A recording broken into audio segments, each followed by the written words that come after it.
Você está gravando já, tá? Esse é cinema verdade, cinema verdade, tá certo. A gente está aqui, a nossa entrevista é um patrocínio da Água Himalaia. Ele quer filmar até velório. Tá folgadíssimo. Velório dá pra fazer uma comédia.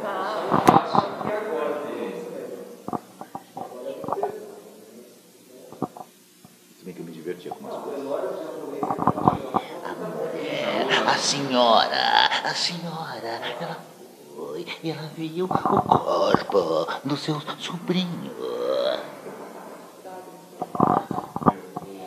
Posso começar? Já tá rodando mesmo, pode? né? Patrocínio de xereta.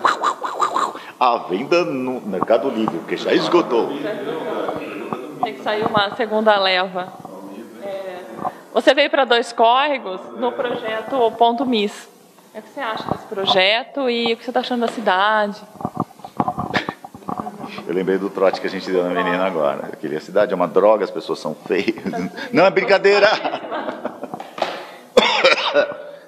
Eu não acho, de verdade eu não acho, eu passei pela cidade, eu vou ser bem sincero, eu não sei se o motorista errou o caminho, aí eu virei para ele e falei assim, feinha a cidade, feinha, a gente veio por trás, não sei o quê. Aí quando começou a entrar aqui no centro, eu falei, opa, bonitinha a cidade, bonitinha. É que não deu para conhecer a cidade, provavelmente não vai ser dessa vez, mas ela é bem aconchegante e bonitinha, você percebe que as pessoas, né, não dá para descrever isso, é aconchegante. Para mim, eu falo assim, a cidade mais aconchegante do mundo para mim chama Amsterdã, não sei se alguém já foi ou conhece, que parece uma casinha de boneca pintada à mão, um predinho encostado no outro, se cair um, cai todo o resto, é bem assim. E aqui está dentro dessa escala, assim, tipo, de cidade pequena, aconchegante. Não sei se as pessoas são felizes porque eu estou conversando com vocês. Pela nossa amostra, sim, são. Né? Mas é legal vir para cá primeiro, que quando colocaram no itinerário o Dois Córregos, já imediatamente veio o filme do Carlão Reichenbach, que eu sei, que eu acompanhei, não a filmagem, mas a pós-produção. Estava contando para ele que a Cristina Amaral estava editando o filme numa, que a gente chama estação, né, de montagem, e eu estava numa outra, não me lembro o que eu estava fazendo. Provavelmente o Castelo Rá-Tim-Bum, porque é 99 o filme, né? E vão passar em cidades fora do circuito, vou lá encher o saco dela. E ela, não posso mostrar. Eu falei, não vai mostrar o quê? Libera aí, vamos ver. Umas imagens super bonitas e tal. E é legal porque me remete um pouco até ao meu filme, que foi rodado numa cidade pequena, a gente foi acolhido pelo povo lá da cidade. Não é demagogia que eu estou falando, não é que o prefeito impôs, não, as pessoas estavam contentes que a gente estava lá, isso é muito legal. E agora você pega e me ligam, sei lá, um mês atrás e falam, vai ter o Pontos Miss, aonde o teu filme e outros filmes vão passar em cidades fora do circuito, ou seja, cidades que não têm cinema, formalmente falando, não tem um cinema comercial, e vai passar em DVD. E é legal porque a ideia inicial, está até escrito aí, em algum lugar, é formação de público. E é muito louco, porque esse filme é engraçado, porque ele é um filme para criança e parte adolescente. Onde é que você forma público para cinema? No mundo inteiro. Com as crianças gostarem de assistir filmes. Não precisa ser só filme de aventura, não sei o quê. Claro, dependendo da idade, eles vão começando a ver um filme mais sério do que o Xeretas, porque o Xeretas é correria, tem uma parte séria que é amizade, né? Tem uma coisa de superação de cada um deles, superar seus medos, etc, etc. Mas é uma história mais fácil de digerir, vamos colocar assim. Tem filmes não tão fáceis, mas que não necessariamente não são para crianças e que eles não vão se interessar. O que acontece? Você começa a formar público para ver cinema brasileiro. E não é uma imposição, porque não é que você é obrigado a vir assistir, você assiste se quiser. E isso é legal, porque eles vão assistindo. No começo pode ser pouca gente, eu não sei como é que está aqui, mas pode ser pouca gente, na próxima vez vai ser mais, na próxima vez vai ser mais, e a gente consegue formar público, porque você não pode perder público. O mundo inteiro, principalmente fora do eixo Estados Unidos, Inglaterra talvez, que é o cinema comercial, quase um só, você que tem uma distribuição que gasta, se o filme custou, sei lá, 100 milhões, eles gastam mais 100 milhões para lançar o filme, né? Então o que acontece? Você conta com o quê? Com o boca a boca, com o público gostar, com o festival, com a crítica, etc, etc. E esses países, onde é que eles vão buscar? Nas crianças, nos adolescentes, porque a criança vira adolescente, que vira adulto, que continua assistindo cinema, sem bairrismo, não é? Temos que assistir o cinema brasileiro, o americano é lixo, de jeito nenhum. As pessoas pagam, elas têm o direito de escolher. Como ainda existe, tem gente que diz que eu estou errado, a minha opinião é, ainda existe preconceito contra o cinema brasileiro. Isso é super normal, a gente está engatinhando, a gente não é uma indústria, a gente ainda é artesanato, mas vai chegar lá. Agora, esse projeto é mais uma contribuição para a formação de público. Não é só criança, porque os adultos assistem, gostam, não gostam, querem ver outro, vão e voltam. Se isso daqui for uma coisa que é constante, eles vão querer saber o que vai rolar. Se tiver bastante divulgação, eles vão vir assistir e assim vai. E tem aquele lado, tipo, vem o diretor, ou podia vir um ator, bater papo e tal. É legal porque dá essa proximidade com o público também, né? Eu só não faço mais porque realmente não dá tempo, senão eu ia em todas as cidades que o filme vai passar. Eu falo muito, não sei se deu para perceber. O Xereta foi o primeiro longa que você fez. Como foi o processo de dirigir o filme e quais as dificuldades encontradas? Tem vários processos dentro do processo, vamos colocar assim. Primeiro, antes de dirigir o Xereta, eu tinha montado 7 ou 8 longas-metragens. E é muito louco, porque eu sempre dou aula de direção e digo para os meus alunos, se você quiser ser diretor, você tem que ou passar por uma montagem ou acompanhar uma montagem de alguém. Por quê? Porque a montagem é um processo onde você vai colocar agora, manipular uma imagem que foi feita, uma imagem bruta, som e imagem, que estava calcada, que foi uma interpretação de um diretor, seja ele quem for, de um roteiro. O roteiro tem uma intenção. O diretor faz a sua leitura, coloca a sua marca registrada, o seu toque pessoal, seja lá o que for, e o montador tem que entender tudo isso para poder retomar o roteiro, ou seja, a ideia do roteiro. Isso não quer dizer seguir o roteiro ipsis literis, muito pelo contrário, às vezes ele tem que sugerir para o diretor mudança, tirar fora a cena, mudar a cena de lugar, etc, etc. Fazendo isso, eu tinha feito já mais de 30 curtas.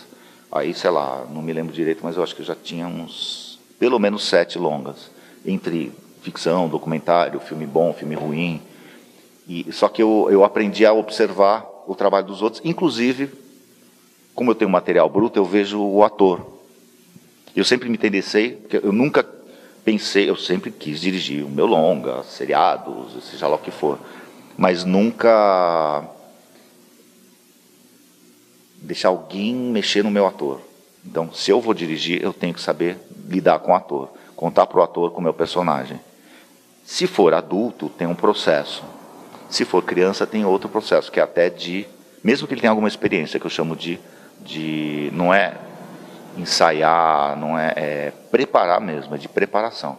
Tem gente que ganha muito dinheiro preparando ator para cinema, porque os diretores ou não querem ou não sabem, não sei, dirigir os atores ou prepará-los. Eu prefiro, porque esse conta, principalmente quando você trabalha com criança e adolescente, porque você vai estabelecendo um contato. Você sabe aonde enfiar o dedo na ferida para não literalmente, óbvio, para ter uma resposta para determinado momento. Você sabe guardar o teu as na manga para jogar na hora da filmagem, para ele poder reagir de tal maneira, porque você já sacou mais ou menos a trajetória dele. Então, isso é muito legal. E eu ficava observando como é que os atores se comportavam da hora do atenção, câmera, aí começava a aparecer a imagem, aí eu fico olhando o ator até a hora que ele fala, bateu a claquete, ação. Quando ele entra no personagem, até a hora que a gente chama de desmontar. O que é desmontar? É quando o diretor fala, corta, que o ator desmonta. O ator que foi bem preparado, ou que foi muito conversado sobre isso, eu falo muito para eles, eu dou corta, mas você não pode desmontar. Porque às vezes eu preciso de segundos preciosos depois do corta, às vezes, na montagem. Então, se eu der o corte, sei lá, você está fazendo uma cena dramática, corta, você pode me derrubar, porque eu precisava que você ficasse mais 1 segundo aqui. 1 segundo é um tempo precioso, às vezes para o ritmo do filme, Aí você vai vendo isso, vai aprendendo, você vai editando o som. Eu editei muito som. Eu digo que me aposentei de editar som num longa que ganhou um prêmio no Festival de Recife, que para mim é o diretor mais legal que eu trabalhei, fora eu. Claro. Que é o Geraldo Moraes. Ele é muito legal. E foi muito bom fazer o filme dele, como montador e como editor de som, porque o cara te deixa trabalhar e fala claramente o que ele quer.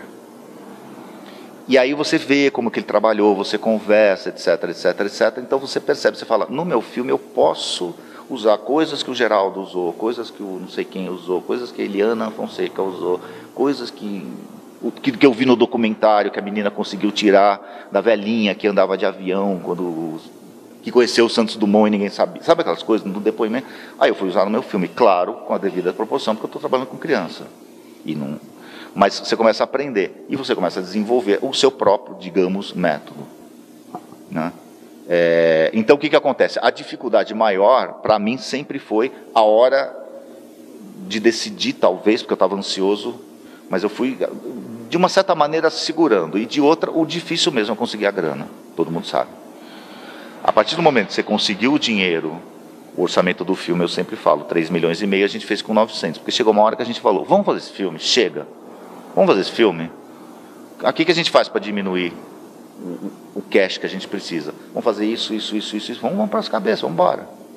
Eu abro mão do cachê. Você abre mão do cachê? Abre. Você abre? Abre. A gente paga mal todo mundo. Quem tiver a fim de fazer, vai junto. Não é criação coletiva, babaca. Mas é um negócio tipo, vocês estão a fim de fazer? Estão a fim de continuar pobre, porque ninguém vai ficar rico? Vamos embora. E a gente fez. Com todos os erros e acertos, porque eu assisto o filme, eu vejo só erro hoje em dia. Mas também aprendi a ver alguns acertos que eu falo, isso eu vou usar de novo, isso eu vou mudar, inclusive na hora de dirigir o ator. Isso eu vou manter, aquilo eu mudo, não sei o que lá, então vamos embora, vamos para o próximo.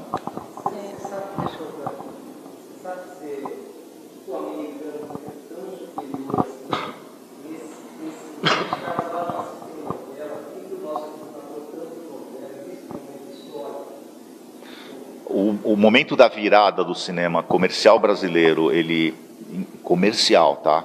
Ele dá essa virada, na minha opinião, fatal, apocalíptica, é quando o cinema novo entrou. Não estou falando mal do cinema novo, eu estou dizendo que o cinema novo veio como se fosse o cinema brasileiro. Quando, na verdade, não existe essa, na minha opinião. É assim, o cinema tem que conviver. Então, nos Estados Unidos, na Europa, etc., etc., o chamado cinema de arte convive com o cinema comercial, dito comercial. Então, você tem o Transformers, você tem o filme do Spielberg, você tem o filme do Hugo Cabret, do Scorsese, mas você tem um filme independente que fala sobre problemas existenciais de um adolescente de 19 anos que quer ser músico, sei lá, e que tem o seu público. Esse público, quem assiste Transformers pode assistir esse outro filme, por que não? Não é porque você assiste Transformers. Eu assisto Transformers, me divirto, acho uma porcaria e me divirto. Não acho que tem que proibir Transformers, mas eu também não acho que tem que coibir esse outro filme independente, mais barato, que preza personagem, que não tem dinheiro, tanto quanto a gente. Tudo bem, proporcionalmente um filme indie, que eles chamam nos Estados Unidos, é um filme de, sei lá, de 1, 2 milhões de dólares, 3, 4 milhões de dólares. É um orçamento baixíssimo, levando-se em consideração que Transformers é filme de 150 milhões de dólares. A gente não pode tentar competir com efeito, no sentido de esse é um filme de efeito, comparar com o filme americano. Você pode ver e falar assim, o meu filme tem efeito, portanto ele é mais caro. Mas eu tenho o mesmo equipamento que eles têm lá, eu tenho aqui. Eu tenho pessoas tão competentes quanto. O que falta? Lá, se você atravessar a rua, você tem 30 finalizadoras de efeito. Aqui você tem uma que presta. E outras que agora estão aparecendo. Começou de algum lugar. Onde começou? Quando o cinema brasileiro teve a tal da retomada, começou aos poucos conquistar público, portanto você tem um pouco mais de dinheiro para produzir, portanto você pode contratar uma empresa como a Teleimage de pós-produção de efeito, portanto você tem efeito, as pessoas falam, olha, filme brasileiro com efeito, portanto e vai indo, daqui a pouco esse cinema começa a precisar mais, o cinema brasileiro tem bastante filme com efeito, com isso, com aquilo. Mas, ao mesmo tempo, não pode deixar de lado o cinema chamado não comercial. É um nome ridículo, mas é o que a gente tem. Porque ele é tão comercial quanto o outro. Ele é mais pessoal, por isso que as pessoas... Sei lá. Deixar o povo em casa com televisão.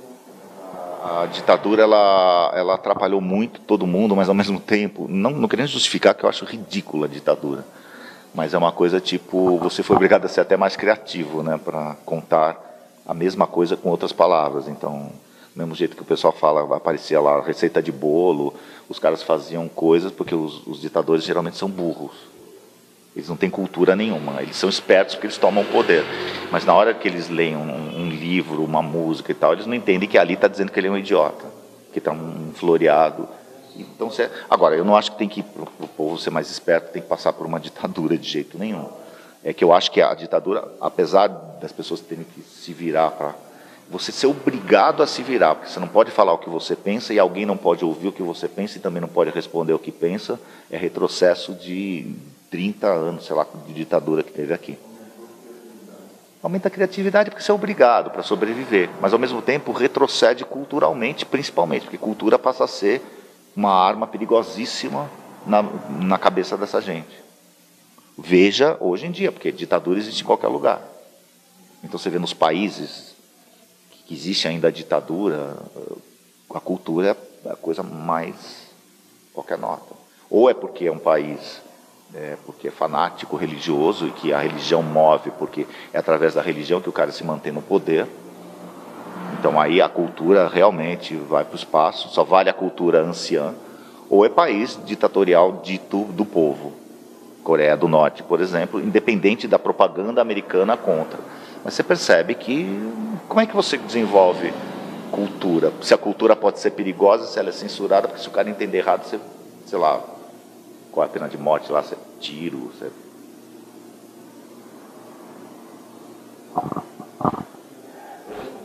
Falou muito. Né?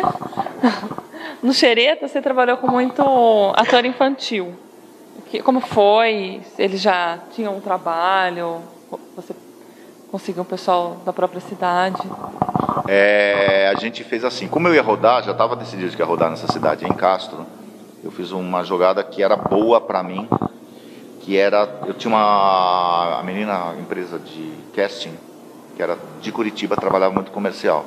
A gente conversou e falei, cara, eu acho melhor a gente tentar conseguir os atores de Curitiba pela proximidade com a cidade. Acho que era 200 e poucos quilômetros, Castro.